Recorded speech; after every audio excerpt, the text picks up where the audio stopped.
Buenos días, buenas tardes, buenas noches, ¿cómo estás? Yo espero que bien. Hoy nosotros tenemos más una clase de semiología donde vamos a charlar al respecto de la semiología nefrourológica.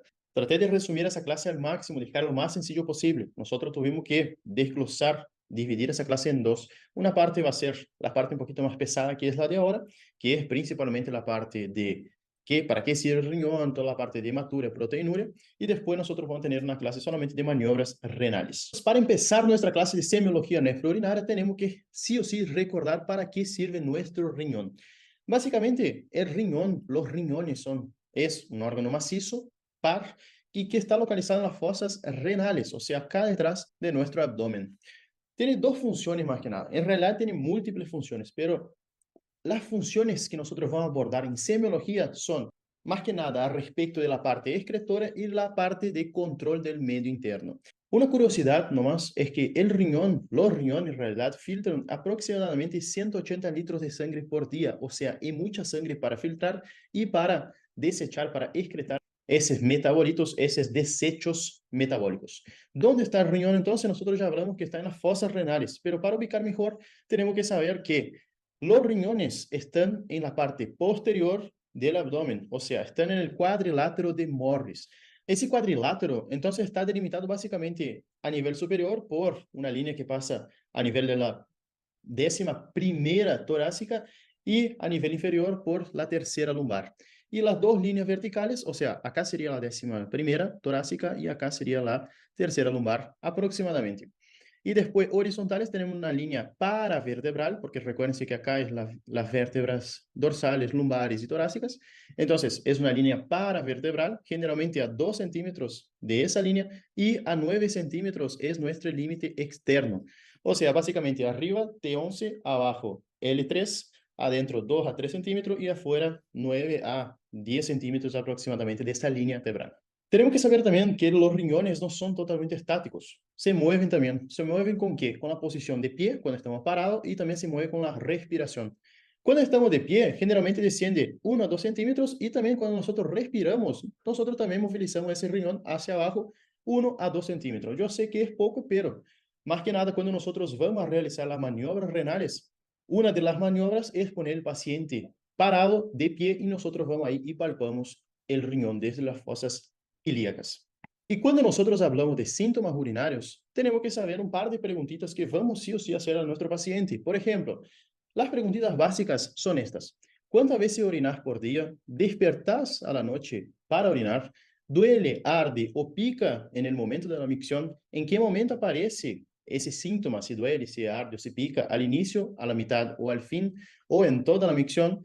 ¿Es la primera vez que te pasa? ¿Ya te pasó otras veces? ¿Qué color y qué olor tiene esa orina? ¿Y te molesta algo más? ¿Tiene algún dolor, fiebre, náuseas, vómitos asociados? Generalmente los síntomas urinarios son múltiples. O sea, el paciente puede venir con una molestia acá, en la región de la fosa lumbar, y puede ser una pielonefritis. Como el paciente puede venir con una molestia, que muchas de las veces es el dolor si raya, puede venir una molestia en la región genital y también puede ser una pielonefritis. Puede ser también una litiasis, sí puede, pero generalmente sepan que tenemos que saber sí o sí hacer preguntitas básicas y que eso es evaluado en el examen práctico más que nada.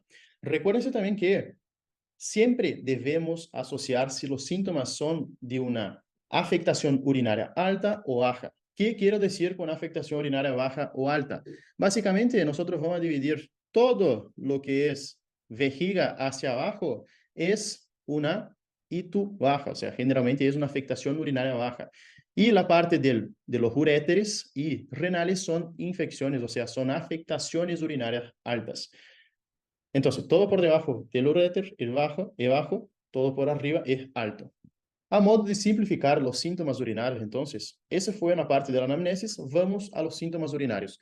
Generalmente podemos tener alteración del volumen urinario, alteración del patrón urinario, pero lo que tenemos que saber es que el volumen normal que nosotros urinamos todos los días es de 1.200 a 1.500 mililitros día. Recuérdense también que depende de nuestra función renal, depende de lo que comemos, de cuánto tomamos de agua, todo eso va a influir sobre el volumen renal. Cuando nosotros tenemos un paciente que orina más de 3 litros por día, vamos a tener el llamado poliuria. Cuando el paciente orina menos de 500 mililitros día, vamos a llamar de oliguria. Cuando el paciente orina menos de 100 mililitros por día, es oligoanuria y cuando es menos de 50 mililitros por día, tal cual como ustedes pueden ver acá, es menos de 50 mililitros por día. Aparte de eso, nosotros podemos tener alteración del ritmo urinario. La nicturia es cuando el paciente orina más de 500 mililitros durante la noche. La nocturia es cuando el paciente va muchas veces durante la noche, pero no orina más de 500 mililitros. Y la enuresis es cuando el paciente, por ejemplo, nosotros todos en una época de nuestra vida tuvimos enuresis. La enuresis es la micción involuntaria durante el sueño, puede ser fisiológica o patológica. Fisiológica es cuando nosotros somos niños todavía, o sea, somos bebés, que nosotros todavía no tenemos el control del esfínter. Y patológica es después de los 3 años. Generalmente está asociado a algún trastorno o medular o algún trastorno mental. Pero quiero que recuérdense, más que nada, todos esos numeritos, porque es pregunta de examen, es pregunta de choice o del oral. Así que una de las principales preguntas que siempre una docente hace es para diferenciar nicturia de nocturia. Ahora ustedes ya saben que la nocturia, el paciente va muchas veces, pero orina menos de 500 mililitros, o sea, ella poquito. Y la nicturia, que el paciente va a orinar y orina más de 500 mililitros. Para repasar un resumen general, tenemos que saber que el sistema urinario varía. ¿Varía de qué? De acuerdo al sexo. Si el paciente es hombre, tenemos que recordar que el paciente hombre tiene una particularidad, que tiene próstata, o sea, algún agrandamiento, algún tumor, alguna neoplasia, lo que sea, alguna prostatitis, una inflamación de esa próstata, puede ser que agrande esa próstata y entonces puede comprimir la vía urinaria. Recuérdense que también que la vía urinaria pasa al medio de la próstata, entonces cualquier compresión cierra la canilla, cierra la uretra. Nosotros tenemos que también saber que la vía urinaria en la mujer también cambia una cosa. La uretra es más chiquita. Generalmente en la mujer la uretra es de 4 a 5 centímetros y en el hombre puede llegar hasta 15 centímetros. Esa diferencia es sumamente importante. ¿Por qué? Por cuenta de las infecciones. Las infecciones en las mujeres son mucho más frecuentes por cuenta de su uretra chiquita. Cuanto menor es la uretra, con mayor facilidad esas bacterias van a ascender hacia la vejiga y posteriormente hacia los riñones. Entonces, sumamente importante recordar que en el hombre nosotros tenemos la uretra prostática que pasa en el medio de la próstata, entonces cualquier proceso patológico o hasta mismo algún proceso infeccioso puede generar ese agrandamiento y esa compresión de la uretra prostática, y en la mujer nosotros tenemos la uretra chiquita, los cuales van a prevalecer y van a ser con mucha más frecuencia las infecciones urinarias. Otra cosita también, no mucho importante, pero solo para recordar, recuérdense que ITU, infección del tracto urinario en el hombre, es muy raro. En cambio, en la mujer es muy frecuente que usted se encuentre ahí con alguien y que ella ya tuvo por lo menos una vez en la vida una infección del tracto urinario. En cambio, en el hombre, solo para que ustedes recuérdense, en el hombre siempre cuando yo tengo una infección del tracto urinario, una o dos en el año, yo tengo que hacer estudios complementarios para evaluar si el paciente no tiene alguna afectación obstrutiva o metabólica que está generando esa infección del tracto urinario. Entonces, la mujer, yo trato como si fuera normal, pero no es obviamente, pero en el hombre yo trato como siempre es patologísimo, o sea, patológico, muy patológico. Por eso que yo hago estudios. ¿Cuáles son las alteraciones entonces del volumen urinario? Nosotros hablamos en un panorama general antes de la poliuria. La poliuria, recuérdense que es cuando el paciente orina más de 3 litros por día y tenemos causa fisiológica o patológica. Causa fisiológica es nosotros cuando estamos tomando mucha agua.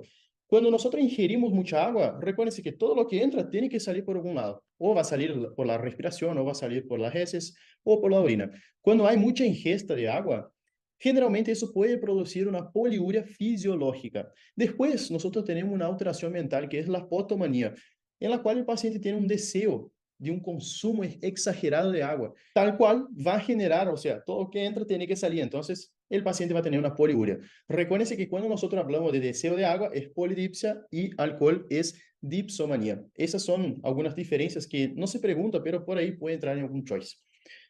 Después, cuando nosotros pasamos a las causas patológicas, tenemos que saber que las causas renales y extrarrenales son las que prevalecen acá. Renales me dice todo lo que mi riñón está afectado, o sea, hay alguna afectación intrínseca, el riñón está dañado, alguien le pegó y ahí está el riñón hecho, para no decir una palabra fea, pero está detonado. Así que las insuficiencias renales, tanto agudas cuanto crónicas, pueden tener un patrón de poliuria. Generalmente, la insuficiencia renal aguda genera un patrón de oliguria, pero cuando el paciente tiene una incapacidad de concentrar la orina, o sea, cuando va pasando, recordad de fisiología, cuando va pasando por los túbulos, para concentrar esa orina y los túbulos están dañados, por ejemplo, una necrosis tubular aguda, no va a ser posible concentrar esa orina. Entonces, toda esa agua va a salir, todo ese líquido va a salir. Por eso que en insuficiencia renal, tanto aguda cuanto crónica, nosotros vamos a tener la incapacidad de concentración de esa orina, entonces el paciente va a tener una poliuria. En los casos de insuficiencia renal crónica, solo para que sepan, no es muy importante, nosotros en el periodo crónico vamos a tener una incapacidad de formar la orina. Entonces, los túbulos ya están todos fibrosados, todos dañados, entonces no pasa el agua y no va a salir. Entonces, en ese paciente, al inicio podemos tener poliuria y después podemos tener oligo o oligoanuria, o hasta mismo una anuria. Después tenemos la diabetes nefrogénica. Recordate también que la diabetes es una enfermedad multisistémica y crónica. Entonces, muchas de las veces ese daño generado por la diabetes, principalmente la crónica, nosotros vamos a llamar neuropatía. La neuropatía nefrogénica, o sea, afectación de los nervios por diabetes en el riñón, va a generar una respuesta inadecuada a la ADH, o sea, no va a responder a la hormona antidiurética. Entonces, como no hay hormona antidiurética, yo elimino todo el agua. No tengo esa función disponible en mi paciente diabético crónico que ya tiene niveles de glucemia exagerados. Después, extrarrenal, ahí sí ingresa de vuelta la diabetes. La diabetes extrarrenal a nivel central afecta la liberación de la ADH, o sea, de la hormona antidiurética. Entonces, yo puedo tener dos casos acá. Yo puedo tener una lesión tanto en el riñón renal y una lesión extrarrenal por cuenta de la diabetes, que ya hablamos que es multisistémica. A nivel central, yo tengo disminución de la liberación de ADH. Entonces, si yo disminuyo la liberación de ADH y tengo menor capacidad de actuación en el riñón, yo tengo un combo completo para hacer con que el paciente no concentre la orina y quede eliminando mucha agua y iones. Después tenemos también la poliuria de la diabetes, porque la glucemia arrastra agua. Recuerden que cuando nosotros tenemos niveles exagerados de glucemia, generalmente el riñón consigue aguantar hasta 180 miligramos por decilitro de glucemia hasta que no salga ninguna molécula de glucosa en la orina. Después, pasado ese umbral de 180 miligramos por decilitro en la sangre, el riñón ya no consigue más con toda esa glucemia. Entonces empieza a liberar moléculas de glucosa por la orina. Esa molécula de glucosa tiene una capacidad que es osmóticamente activa. Entonces va a arrastrar junto con ella y va a hacer con que el paciente tenga una poliuria. Y después, farmacológicamente hablando, nosotros tenemos que recordar que hay fármacos que hacen con que nosotros orinemos más, como por ejemplo los diuréticos. Pasando ahora a las otras alteraciones del volumen urinario, vamos a la oliguria. La oliguria es totalmente lo opuesto de la poliuria. Oliguria es la incapacidad de eliminar orina, o sea, es la disminución del volumen urinario, que se refleja en un volumen urinario menor de 500 mililitros por día. Y las causas acá, miren acá, pueden ser prerrenales, antes de llegar al riñón, renales y posrenales. Las causas prerrenales antes de llegar al riñón, recuérdense, si nosotros no tomamos agua, no vamos a tener lo que eliminar. Entonces, la deshidratación, la insuficiencia cardíaca, el síndrome nefrótico y la ascitis, nosotros tenemos formación de un tercer espacio en el caso de insuficiencia cardíaca, nefrótico y ascitis. Entonces, esa formación de tercer espacio disminuye mi cantidad en el intravascular y eso va a hacer con que llegue menos al riñón, va a disminuir mi filtrado glomerular. Disminuyendo mi filtrado glomerular, yo tengo una menor formación de orina. Entonces, por eso que el paciente que tiene deshidratación, causas de depresiones de la disminución del volumen intravascular, yo tengo disminución de la formación de orina, entonces yo voy a tener oliguria. Después, en los casos renales, recuerden siempre, el riñón sufre, le pegan ahí, el riñón queda mal. Entonces, en casos de insuficiencia renal aguda y insuficiencia renal crónica, ellos no tienen la capacidad de formar orina. Recuerden lo que hablamos antes, poliuria también puede dar un caso de insuficiencia renal, puede, pero el mecanismo es distinto. Acá, básicamente el paciente no va a formar orina. Y hay causas que ahora ustedes no necesitan recordar porque generalmente esas causas no preguntan. Preguntan sí en las causas de proteinuria glomerular, ahí sí nosotros vamos a ver, pero acá es básicamente saber que insuficiencia renal aguda o crónica, ambas pueden producir o poliuria o oliguria. Y posrenales quiere decir que después de formada la orina, tiene que salir de esa orina. Entonces, si yo tengo una piedrita o un tumor, como nosotros vimos de la próstata, que está obstruyendo mi uretra, mi orificio, mi cañito de salida, la canilla, si yo tengo un cierre de esa canilla, yo tengo una oliguria, puede tener sí una oliguria. Entonces, toda esa orina formada va a volver aquí al riñón y va a generar una dilatación de ese riñón con una posible hidronefrosis, que seguramente ustedes ya vieron en pato.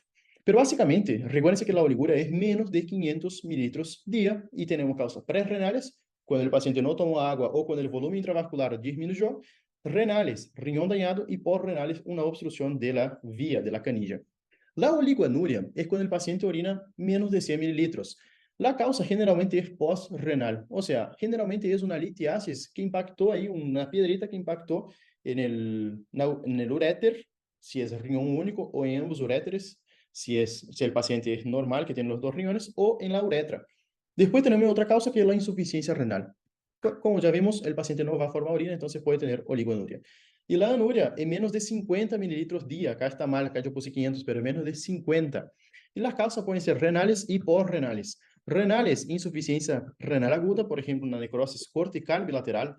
Es distinta la necrosis tubular de la necrosis cortical. La necrosis tubular no concentra, pero el túbulo todavía funciona. Y la necrosis cortical no funciona más nada, entonces no forma orina. Y después también tenemos causas renales como trombosis de las venas renales. Y porrenales, causas de anuria, van a tener la obstrucción renal bilateral por una neoplasia o cuando la paciente, generalmente sexo femenino, hace alguna cirugía, por ejemplo, una cesárea, y le ligan sin querer, le ligan y hacen una iatrogenia, ligando los uréteres accidentalmente. Pero eso es lo que puede pasar con nuestro volumen urinario. Entonces, poliuria, oliguria, oligoanuria y anuria. Esas son las características que usted tiene que saber, sí o sí.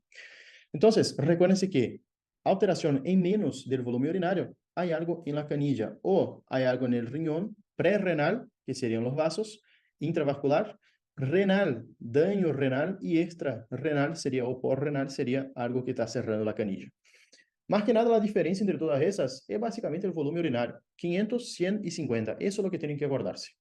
Y recuerden el valor normal, que es de 1200 a 1500 mililitros por día. Eso es el valor normal de la diuresis. ¿Por qué viene el paciente entonces? Generalmente, el paciente viene por algún síntoma. El principal síntoma de todas las consultas que nosotros recibimos en el hospital es básicamente el dolor. Entonces, si el paciente presenta un dolor al orinar, nosotros vamos a llamar de disuria, que es la micción dolorosa. Las causas de básicamente todos los síntomas urinarios van a ser básicamente o causa inflamatoria o causa neoplasia. ¿Sí? Generalmente son esas las causas que nosotros vamos a encontrar: causa de disuria, causa después de micción dificultosa, tenesmo, urgencia. Todo lo que nosotros tenemos acá de síntomas urinarios que el paciente viene referiendo por nosotros es básicamente por esas causas inflamatorias, neoplásicas o a veces litiásicas. Y hay que saber que es una micción dolorosa. Las causas pueden ser inflamatorias, neoplásicas y litiásicas. Después, micción dificultosa. No duele, pero es dificultosa. El paciente tiene que hacer esfuerzo. Esa micción dificultosa, ahí nosotros tenemos que hacer la preguntita clave. ¿Es al inicio, al curso de la micción o al final del acto miccional? Si es al inicio, yo pienso en algo más inflamatorio, infeccioso. Si es durante el curso, que el paciente hace toda la fuerza, o sea, hace fuerza y tiene que quedar todo el momento ahí haciendo mucha fuerza con el abdomen, yo pienso en algo obstrutivo. Y si es al final del acto miccional, yo también pienso o que impactó algún lito o que básicamente el paciente tiene una infección. Entonces, principalmente causas de micción dificultosa es obstrucción urinaria baja, o sea, algo en la próstata, algo en la uretra o algo en el cuello vesical. Nosotros vimos recién esa imagencita acá del sistema urinario. Quiero que recuerden que en el hombre el problema está acá. Tenemos una cosita más que la mujer, la próstata, que generalmente puede generar un agrandamiento por una inflamación, una infección o por un tumor, y puede comprimir la parte de la uretra prostática. Y la mujer, recuérdense que no tiene próstata, entonces el problema va a estar en la uretra, que es chiquita, o en el cuello vesical, que es acá arriba, o en el uréteres, o también en el riñón. Pero básicamente, volviendo acá a nuestro power, la micción dificultosa puede ser en el inicio, en el curso o en el final. La causa principal es la obstrucción. Además de eso, pueden acompañar también los síntomas, como por ejemplo, alteraciones del chorro débil, entrecortado y fino. Nosotros tenemos que recordar que cuando la próstata crece, obstruye. Entonces, queda un chorro finito. Y al final está relacionado más que nada con el goteo postmiccional. Después nosotros cuando pasamos a tenesmo vesical, es aquel síntoma que el paciente va a presentar mucha ganas de orinar, orina poquito y sigue con ganas de orinar. O sea, él orinó poquito, pero sigue con mucha ganas. Generalmente es de causa inflamatoria o irritativa de la vejiga. Sigue con ganas después de orinar. Causas inflamatorias o irritativas o vaciamiento incompleto de la vejiga. Después, la urgencia miccional es aquella necesidad imperiosa, insoportable de orinar, que parece que vos no te aguantar más. Entonces, Las causas principales de urgencia miccional, las patológicas, son principalmente relacionadas con inflamación o irritación de la pared vesical. O sea, como pudiste ver, nosotros, si pudiéramos repasar y recordar de algo importante de ese power, recuérdense de las causas inflamatorias o infecciosas, las causas obstructivas y las causas de litiasis. Son las principales causas y son las que tenemos que saber para el examen porque se va a preguntar eso, las principales causas de los síntomas urinarios. Cuando nosotros entonces pasamos a los otros síntomas, tenemos que la incontinencia urinaria es un motivo de consulta muy frecuente, principalmente en las pacientes femeninas. Generalmente, la incontinencia se debe a la incapacidad de retener la orina y las causas pueden ser alteraciones acá arriba, o sea, alteraciones neurológicas o alteraciones durante el percurso del nervio hasta la inervación de la vejiga o hasta mismo cuando nosotros tenemos alteraciones del piso pélvico. La pelvis, los músculos de la pelvis son muy débiles. Entonces, cuando el paciente tose o estornuda, tiene un poquito de pérdida de la orina. Entonces, básicamente las causas de incontinencia urinaria, que es la incapacidad de retener la orina, son afectaciones del sistema nervioso central, meningitis, tumores, traumas, o sea, choques, impactos con gran fuerza, en los cuales tuvo una lesión neuronal, alteraciones psiquiátricas, también puede tener malformaciones congénitas, retención crónica de orina, o sea, retener mucho tiempo la orina y no ir al baño, y alteraciones anatómicas del piso pélvico. Generalmente se da en multíparas y postquirúrgicos. O sea, incontinencia urinaria es un motivo muy frecuente, generalmente relacionado o alteraciones del sistema nervioso central y sus vías, o relacionado básicamente al sistema muscular del piso pélvico. Después, polaquiuria. ¿Qué es polaquiuria? Es cuando el paciente refiere que va muchas veces orinar, pero que orina poquito. Y eso es muy frecuente en los pacientes que tienen generalmente la parte de cistitis, o sea, infecciones del tracto urinario bajo. Generalmente afecta más mujeres por cuenta de la uretra que es chiquita, entonces las bacterias van ascendiendo ahí y genera una infección bacteriana en la vejiga. Entonces, la polaquiuria es aumento de la frecuencia miccional con eliminación de escaso volumen. O sea, si usted es mujer, ya tuviste alguna infección urinaria alguna vez en tu vida, sabes que a veces te da ganas de ir al baño, pero vos orinar muy poquito. Entonces, eso es la polaquiuria. La paciente va más de 7 micciones por día y más de una micción nocturna y orina muy poquito. Entonces, básicamente, lo normal para nosotros, gentes normales, es de 4 a 7 micciones por día, eso es lo normal, y hasta una nocturna. En los casos que el paciente tenga alguna cistitis, alguna inflamación o obstrucción, nosotros podemos tener la polaquiuria. Entonces, ¿cuáles son las causas? Orina residual, inflamación de la vejiga por tumores, litos o cálculos y infección del tracto urinario. Podemos también tener algunos casos, pero son raros, de tuberculosis, de cistitis por radiación, en los cuales genera una fibrosis de la vejiga. Entonces, esa vejiga, como ella no se dilata mucho, cada rato tiene que vaciar porque como ella no tiene la elasticidad, ella no se dilata, el paciente tiene que orinar cada rato, siente con ganas de orinar cada rato. Entonces, no tiene la capacidad de retención de esa orina. La estranguria, eso ya vi que preguntó en un examen. Entonces, es básicamente la micción lenta y dolorosa. Eso se da, la estranguria se da por contracciones espásticas de la vejiga. ¿Dónde se da la estranguria? Generalmente es causada por hito bajo, o sea, infección del tracto urinario bajo, en los cuales irrita de una manera tan fuerte la pared de la mucosa de la vejiga y en esa irritación va a generar estranguria. El paciente refiere que duele mucho al orinar. Lo más frecuente es que la mujer tenga cistitis y el hombre tenga una neoplasia de próstata. Entonces, la mujer, por cuenta de la uretra, que es chiquita, que nosotros ya vimos antes, las bacterias ascienden y puede generar en ella polaquiuria. La paciente va muchas veces orinar, pero orina poquito. Puede tener dolor al orinar, que es la disuria. Puede tener dolor abdominal, generalmente en abdomen inferior. Tenesmo, que ya hablamos que el tenesmo es aquella gana de orinar. La paciente va, orina y sigue con ganas de orinar.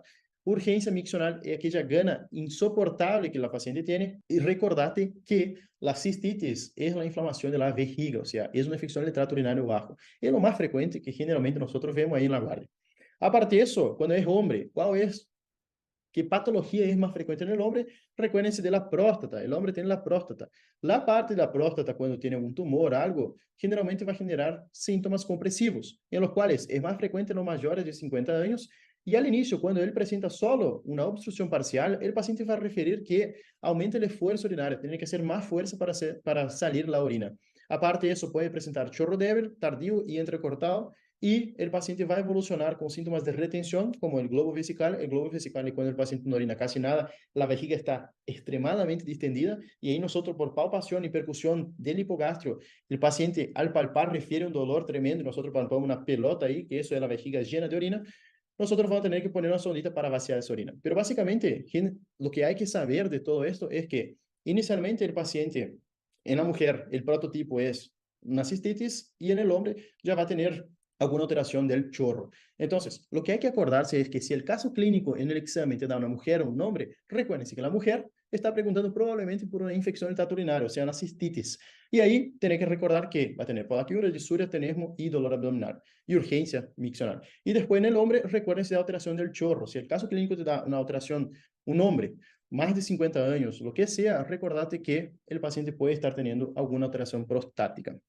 Entonces, para repasar, cuando afecta el riñón, tenemos una pielonefritis, el paciente va a tener dolor de espalda, fiebre, temblores, náuseas y vómitos. Si afecta la vejiga, va a tener necesidad de orinar más frecuente y en pequeñas cantidades, sensación de ardor al orinar, molestia en la zona baja del abdomen, o sea, en tercio inferior del abdomen, y cambio de color o sangre en la orina, y también dolor frecuente a orinar, o sea, disuria. Y cuando afecta la uretra, nosotros vamos a llamar de uretritis, y ahí sí el paciente va a tener dolor al orinar y secreción purulenta si es de causa infecciosa. Va a salir pus por la uretra. Cuando nosotros tenemos un paciente así, tenemos que hacer estudio de la orina. Y el estudio de la orina son básicamente tres tipos de estudios. Se estudia en tres partes. El estudio macroscópico, que cuando nosotros vemos el frasquito de la orina, el estudio bioquímico y el estudio microscópico.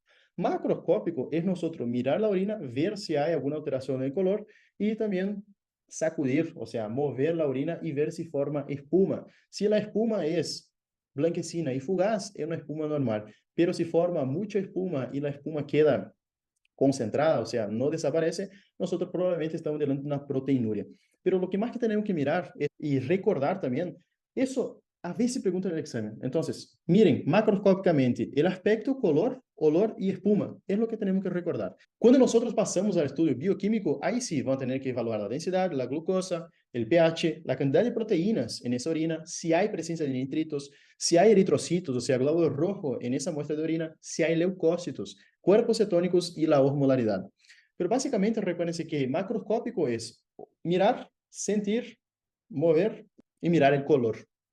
Después, en el examen microscópico es cuando nosotros sacamos una muestrita y miramos al microscopio óptico, en lo cual tenemos que evaluar la cantidad de células, la cantidad de leucócitos, la cantidad de hemátias, o sea, glóbulos rojos, si hay piocitos o no, y los cilindros, los tipos de cilindro que hay. Quiero que sí o sí sepan la celularidad normal de una orina normal, porque eso es pregunta de choice, o a desarrollar te puede preguntar, ¿cómo es el estudio de la orina, el sedimento urinario normal? Entonces, eso hay que saber sí o sí.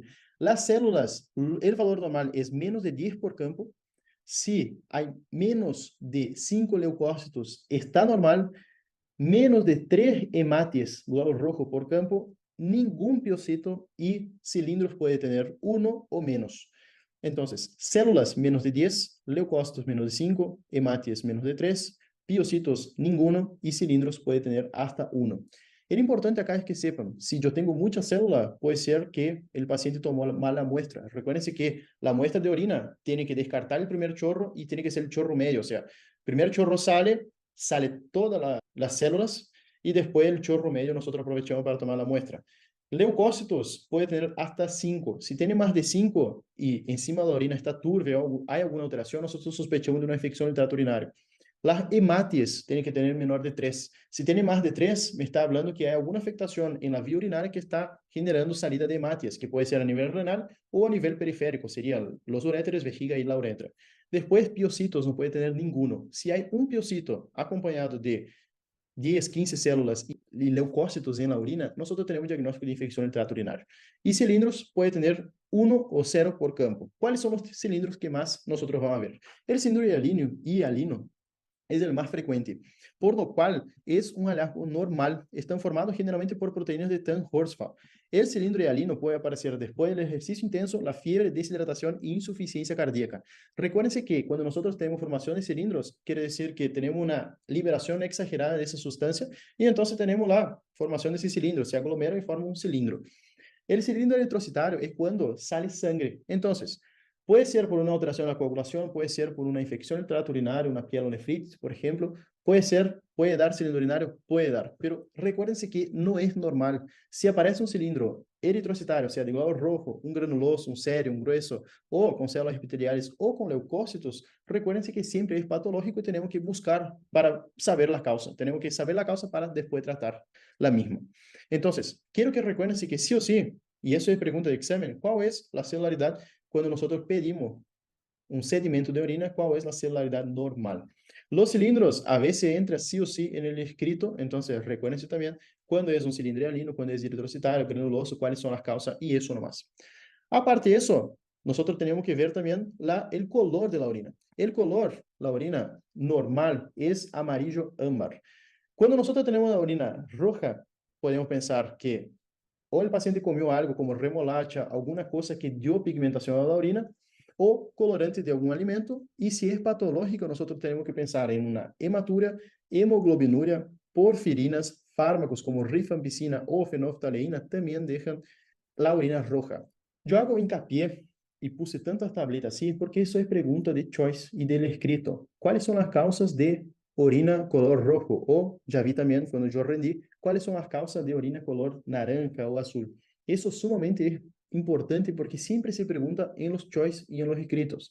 A veces no tanto en el oral. En el oral se va más para maniobras, pero para el escrito eso es sumamente importante. Entonces, rojo, ¿qué puede alterar la coloración? Alimentación y después causas patológicas como hematuria, hemoglobinuria y rifampicina. Recuerden la rifampicina que deja rojo porque es preguntar en el examen. Después color café, o sea, color oscuro o color Coca-Cola, se puede decir. O el paciente comió algo o tomó algún fármaco, entonces, por ejemplo, fármacos, metronidazol, nitrofurantoína, pueden dejar la orina oscura. Después, si el paciente come mucha levadura, legumes, no se pregunta mucho, pero está ahí para que sepan. Una cosa que se pregunta, que deja el color más oscuro de la orina, color café o color Coca-Cola, es la bilirrubina. Cuando tenemos alguna causa de ictericia a predominio directo, vamos a tener el pasaje de la bilirrubina por el glomérulo renal. Entonces nos va a dar la coluria. Sepan que color Coca-Cola está asociado, orina color Coca-Cola está asociado a principalmente procesos patológicos de alteración de elevación de bilirrubina. Aparte de eso, también la hemoglobina, la mioglobina pueden generar orina oscuras y también la insuficiencia renal prerrenal, como por ejemplo deshidratación o hasta mismo causas que tenga una depresión del volumen intravascular que va a disminuir mi filtrado glomerular, yo voy a tener una orina más concentrada. Entonces, no es un color café, sino que es una orina mucho más concentrada.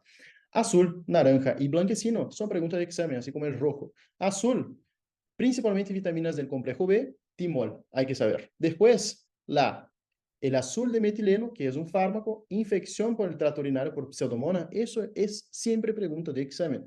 El paciente está orinando azul, piensen en metileno y pseudomonas. Después, naranja, paciente está orinando naranja, o comió zanahoria, tomó rifampicina, o nitrofurantoína, y recuérdense del naranja que las sulfas y la bilirrubina y urobilina siempre dan ese color característico de color naranja y hay que explicar al paciente cuando va a empezar a tomar esa medicación, la nitrofurantoína más que nada, perdón, la sulfa más que nada, que el paciente va a cambiar el color de la orina. Después, una orina blanquecina puede estar dada por fosfato en los casos fisiológicos y en los casos patológicos puede estar dada por cremas vaginales, grasas y pus.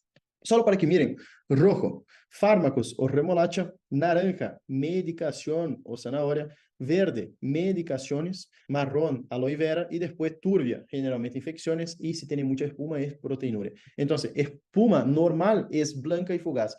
Espuma que queda ahí por varios segundos es una proteinuria. En resumen es esto. Entonces hay que saber del rojo, azul, naranja y el blanquecino. Cuando nosotros después pasamos a la hematuria, hematuria es básicamente sangre en orina. ¿Cómo se clasifica la hematuria? Eso quiero que sepan. Se clasifica según la intensidad, ritmo de eliminación, el origen y la relación con la micción. Intensidade puede ser una hematuria microscópica o macroscópica. ¿Cuál es la diferencia? Microscópica es cuando nosotros solamente evaluamos y vemos eritrocitos en el microscopio óptico. Generalmente, cuando nosotros tenemos menos de 100 células por campo, es una hematuria microscópica. Y cuando se da más de 100 células por campo, más de 100 eritrocitos por campo, es una hematuria macroscópica, que ya se ve sin mismo mirar en el microscopio. Después, según el ritmo de eliminación, puede ser una hematuria persistente o intermitente. Persistente quiere decir que el paciente siempre orina, y intermitente quiere decir que el paciente orina a veces sangre y a veces no orina. Generalmente el intermitente está relacionado con procesos obstructivos litiásicos o también con tumores, y persistente relacionado más que nada a tumores de vejiga. Después, según el origen, puede ser glomerular o urológico. Glomerular, riñón, y urológico durante la vía, o sea, vejiga, uréter y uretra. Según su relación con la micción, puede ser inicial, terminal o total. Si es total, recuérdense que está ya en la orina, o sea, la orina ya está concentrada, entonces es o en la vejiga o arriba. Y si es terminal, muchas de las veces puede ser en la uretra, o sea, en canillo, en la canilla final. Las hematuras se clasifican principalmente entonces, para quedar más fácil, en hematuria glomerular y no glomerular, o sea, afectación en el glomérulo renal, acá en el riñón, y no glomerular en cualquier otro lado. Glomerular, recuérdense principalmente de causas. Van a pedir 5 a 10 causas de hematuria. No piden para clasificar entre glomerular y no glomerular. Entonces, las causas que yo te indico, para que sepas, es principalmente la hepatitis, endocarditis, glomerulonefritis, y ahí entra todas las glomerulonefritis membranosa, membrano proliferativa, después la glomerulonefritis extracapilar. Después tenemos amiloidosis, nefropatía diabética, todo eso dan hematurias glomerulares que son dadas por daño renal. Cuando el daño no es en el glomérulo, nosotros tenemos las causas adentro del riñón y afuera del riñón. Si es adentro del riñón, van más que nada las necrosis tubulares y los traumatismos. Después, extrarrenales, tenemos que saber la litiasis, los tumores, las coagulopatías, que generalmente son causa de internación. Nosotros tenemos que sí o sí saber que el paciente puede tener hematuria. Lo importante acá es que sepan causas, número y causas, porque eso es lo que más se pregunta, ¿no? A veces no pregunta para diferenciar entre una y otra. ¿Cuáles son las preguntas básicas cuando el paciente viene con hematuria? Es momento de aparición, o sea, inicio, mitad, fin o totalidad de la micción. ¿Cuántos episodios tuvo de hematuria si es la primera vez? Si tiene algún otro antecedente. ¿Qué come? ¿Cuál es el color de la orina normal?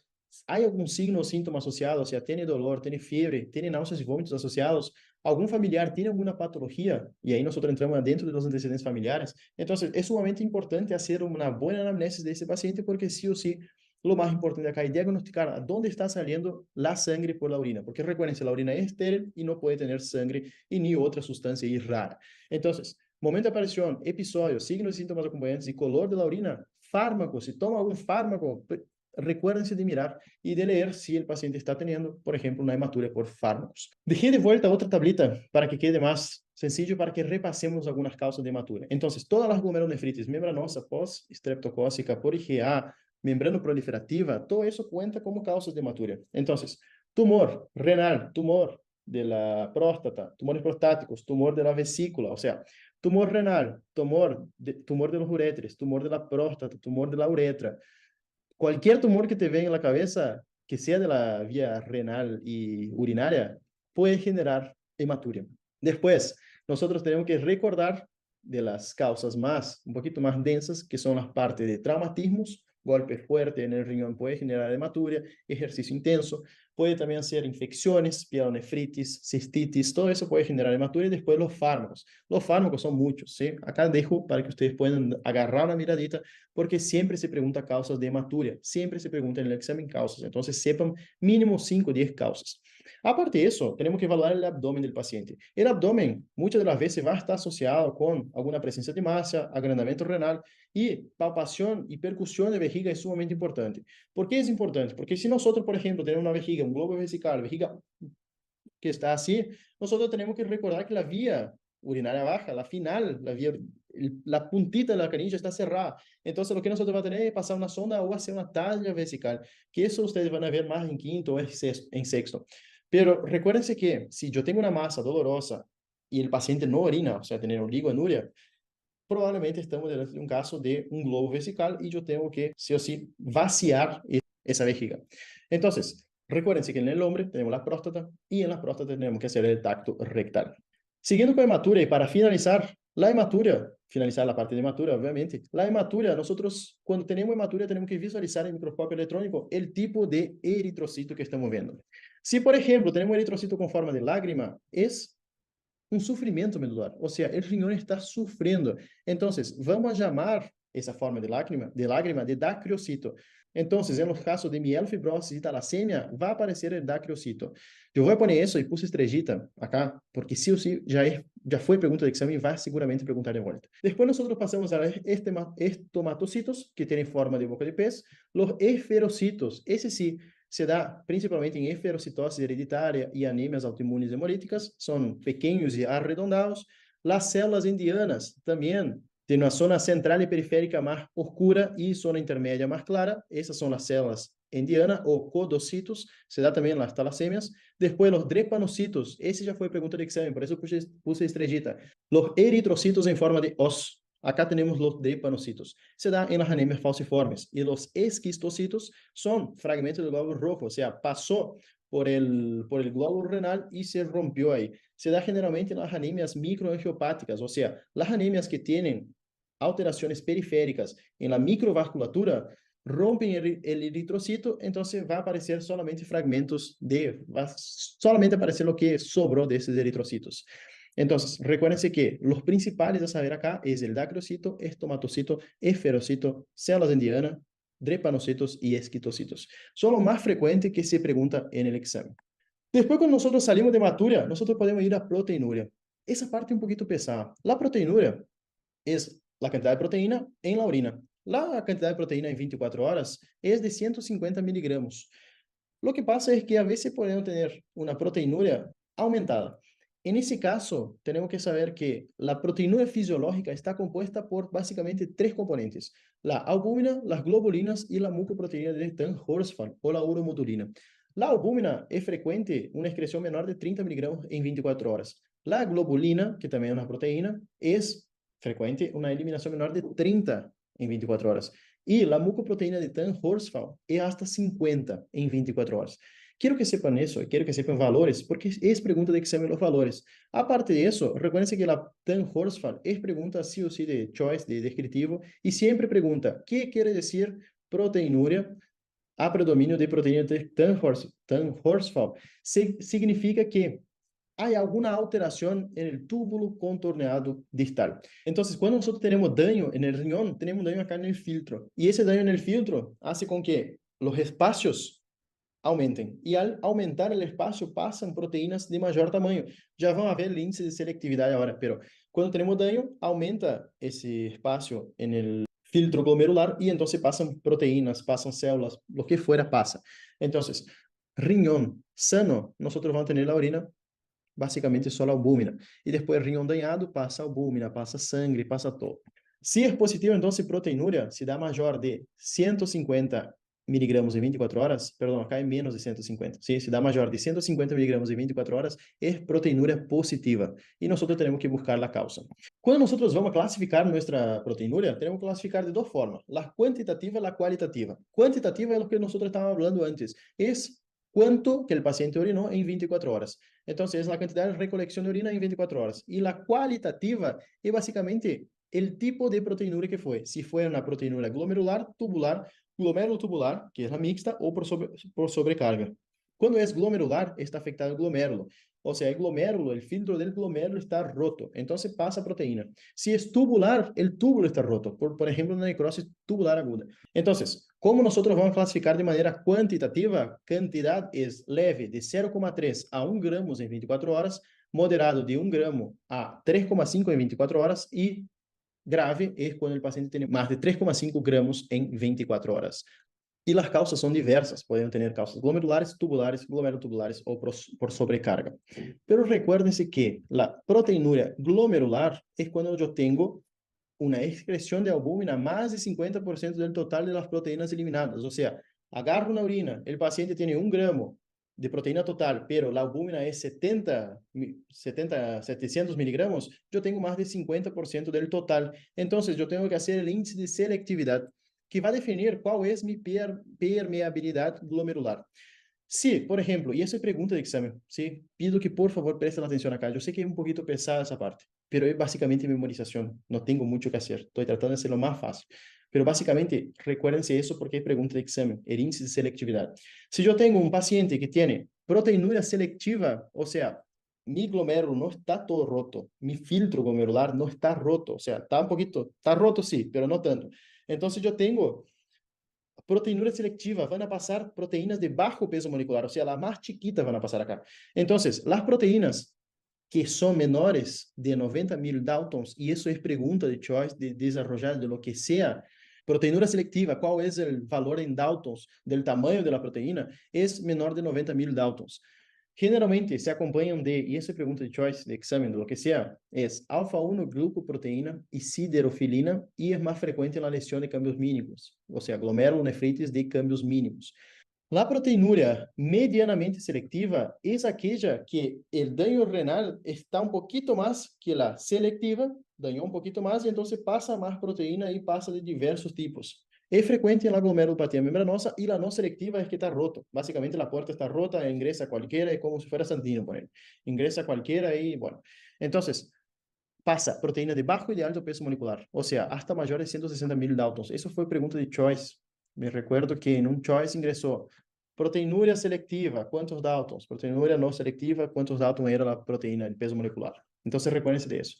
Generalmente es acompañada de alfa-2 macroglobulina y beta-lipoproteínas y es más frecuente en la esclerosis glomerular focal y segmentaria. Eso es pregunta de examen, lamentablemente, pregunta así. Entonces, ¿qué yo tengo que saber? Si yo tengo una proteinúria glomerular, o sea, mi glomérulo está afectado, ¿qué yo tengo que saber? Tengo que saber el índice de selectividad. ¿Es una proteinúria selectiva, medianamente selectiva o no selectiva? Selectiva, 90. Medianamente, entre 90 y 160. Y no selectiva, más entre 90, menor de 90, mayor, pasa todo, o sea, como Santino. Hay que recordar que selectiva, el índice te va a dar menos de 0,1, la moderada es de 0,11 a 0,20 y no selectiva, el índice te va a dar 0,20. Hay una formulita, no hay que saber la formulita, generalmente no pregunta, pero hay una formulita que te da ese valor. Lo que más se pregunta acá es al respecto del peso molecular, cuando es selectiva, moderada o no selectiva.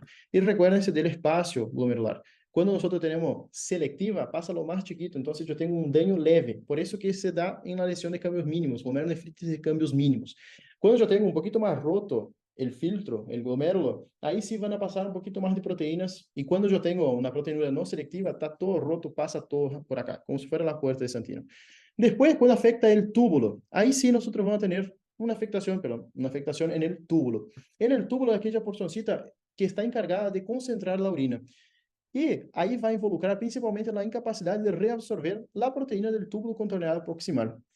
Generalmente vai aparecer, nesse caso de tubulopatias, vão aparecer proteínas de baixo peso molecular, bem chiquitas, menos de 22.000 Daltons, como a beta-2 microglobulina, a alfa-1 microglobulina e o glucagon, e as causas são diversas. Isso é sumamente memorizável, temos que memorizar, não é muito o que fazer.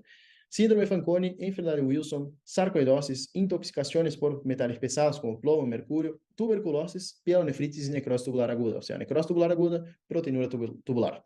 E a proteinúria por sobrecarga é por conta das proteínas plasmáticas excessivas ou quando eu tenho proteínas de baixo peso molecular. E aí eu pido que prestem muita atenção acá. La más importante de todo eso, y lo más importante, es la proteína de Benson-Jones. La proteína de Benson-Jones es una proteína que se da durante una patología de los huesos, o sea, de la médula ósea, que es llamada de mieloma múltiplo. Es un tumor óseo. Ese tumor óseo empieza a producir cantidades extremas, absurdamente altas de proteína de Benson-Jones. Entonces, lo que va a hacer es que si nosotros tenemos la proteína de Benson-Jones en orina, vamos a tener un probable mieloma múltiplo. Eso ya es pregunta de examen, por eso yo puse estrellita. Así que etiologías de proteína por sobrecarga es mieloma múltiple, leucemia, gamma-patia monoclonal, hemoglobinuria, mioglobinuria, procesos inflamatorios sistémicos, traumatismo, todo eso es causa de proteinuria por sobrecarga. Y cuando nosotros vamos a evaluar la función renal, ¿cómo nosotros vamos a evaluar? Básicamente por tres cosas. Cuando el paciente orina, la urea, la creatinina. Vamos a empezar por la creatinina, que va a ser lo más fácil.